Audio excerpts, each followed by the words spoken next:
didn't realize as it was happening, but I unintentionally took a break from reading, so these 2 months are combined and still very late. I also either forgot to take notes or I accidentally deleted them, so here's the best I can do from memory. Number 1, Allegiant by Veronica Roth. I gave 3 out of 5.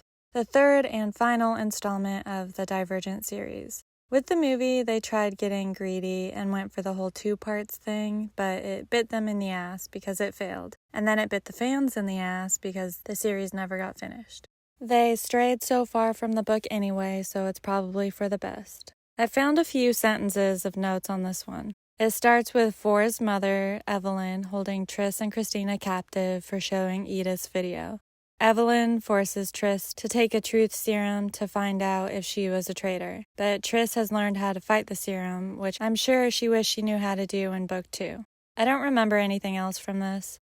Overall, it's an okay series that I would mildly recommend. It was more okay for its time. Funny how apocalyptic teen was such a huge genre for a decade, the decade leading up to COVID, our own apocalyptic experience. Now it's like it's too real to touch. I wonder what the next leading teen genre will be.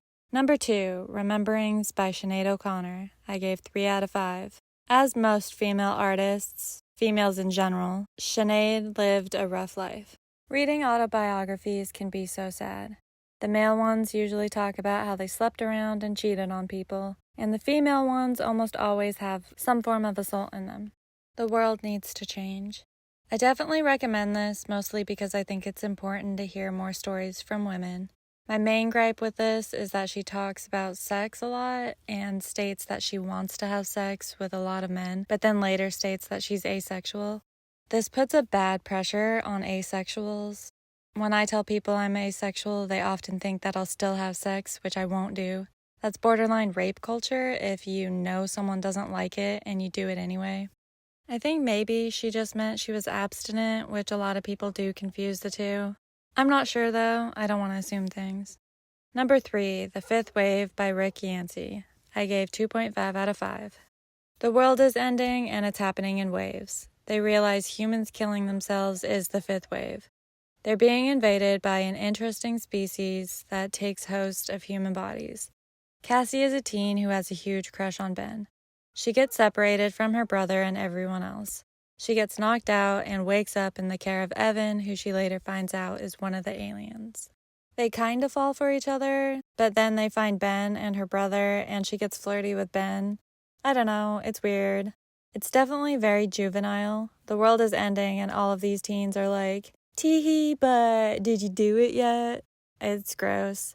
These are children, let's not talk about them trying to have sex.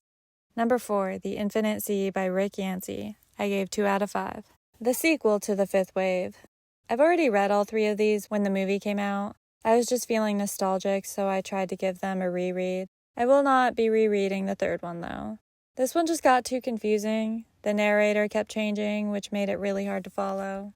Ben and Cassie seem to be into each other, and Ben has bonded with her brother a lot. Evan goes to his people who tease him for falling for a human. Why do these foreign ancient entities always go for teen girls? I lost so much interest in this that that's all I remember, and it apparently turned me off from reading because that's all I have for June and July. I'm working on a dozen other videos right now, some including books, so maybe August will have more, but we shall see. Happy reading!